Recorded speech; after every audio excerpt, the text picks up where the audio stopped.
என் உயிரிலும் மேலான ஜோதிட ஆன்மீக பெருமக்கள் அனைவருக்கும் ராமநாதபுரத்திலிருந்து டாக்டர் ஆர் தனசேகரனின் அன்பான வணக்கங்கள். உலகெங்கும் இருந்து வள்ளிடி ஜோதிடம் யூடியூப்பை பார்த்து கொண்டிருக்கக்கூடிய என் இனிய தமிழச்சங்களே, உங்கள் அனைவருடைய இல்லங்களிலும் மகிழ்ச்சியும் சந்தோஷமும் பெருகட்டும், அன்பும் ஆனந்தமும் நிலைத்திருக்கட்டும்.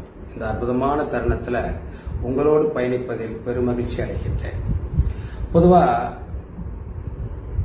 இந்த பரணி நட்சத்திரம், பரணி தரணி ஆளும்பாங்க. ஆனா இந்த பரணி நட்சத்திரத்தில் ஒரு குழந்தை பிறக்குது அப்படின்னா அது பிறந்த உடனே என்ன தசை வரும்?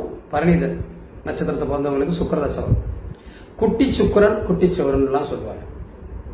அப்படியானா இல்ல, அந்த சுக்கிரன் இருக்கக்கூடிய இடத்தை பொறுத்து உடைய வாழ்க்கை வாழ்வாதாரம் சிறப்பாக இருக்குமானா நிச்சயமா இருக்கும்.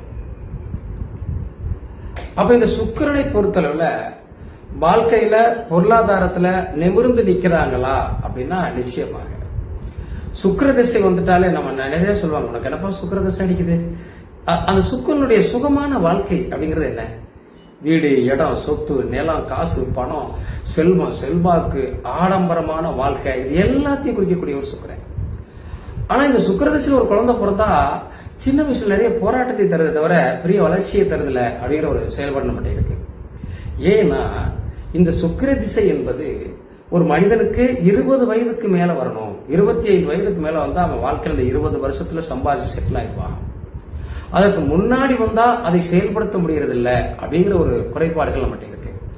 அதனாலதான் சொல்லுவாங்க. ஆனா இந்த சின்ன வயசுல சுக்கிர திசை வரும்போது இவர்களுக்கு வேண்டிய எல்லாமே அந்த குழந்தைக்கு தெரிஞ்சிடும், கிடைச்சிடும். ஆனா அப்பா அம்மா அதற்காக போராட வேண்டிய சிக்கல்கள்லாம் வரும். ஆனாலும் கூட இந்த பரணி நட்சத்திரத்துல பிறந்தவங்க அடிக்கடி நெல்லி மரத்தை வழிபாடு செய்து கொள்வது, நெல்லி மரம் தல விருட்சமா இருக்கக்கூடிய ஆலயங்கள்ல வழிபாடு செய்து கொள்வது ரொம்பவே சிறப்பா இருக்கும். இந்த பரணி நட்சத்திரத்துல பிறந்தவங்க வீட்டுல நெல்லி மரம் வைத்து வழிபாடு செய்வது, அல்லது நெல்லி மரத்தை வளர்த்து அதற்கு தண்ணீர் விடுவது, நெல்லிக்காயை உணவாக உட்கொள்வது, இதுவெல்லாம் அவருடைய வாழ்க்கையில மிகப்பெரிய ஒரு சாம்ராஜ்யத்தை ஏற்படுத்தும். நெல்லிக்காயை தானம் செய்வது இன்னும் சிறப்பாக இருக்கும் அப்படின்னு கூட சொல்லலாம். இன்னொரு விஷயம் நம்ம சொல்லுவோம், அஸ்வினி நட்சத்திரக்காரங்க கூட நெல்லி மரத்தை வளர்க்கலாம். ஏன்னா அது 2வது நட்சத்திரம் இயங்குது அல்லவா, அது சிறப்பாகவே இருக்கிறது.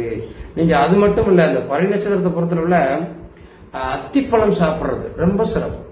ஏன்னா அது 2வது நட்சத்திரத்தை இயக்குறோம் இல்லையா. பொதுவா ஒரு நட்சத்திரம் என்பது 2வது நட்சத்திரம், 4வது நட்சத்திரம், 6வது நட்சத்திரத்தை இயக்குகிற போது அப்படி வாழ்க்கையில ரொம்ப சிறப்பான பலனை கொடுக்கும். அப்ப அந்த வகையில் இந்த 2வது நட்சத்திரம் என்ன சொல்றோம்? தனத்தை கொடுக்கும். அப்ப அத்திப்பழம், அத்தி மரங்களை வளர்ப்பதால் இவருடைய பொருளாதாரமும் நிச்சயமாக வளரும்.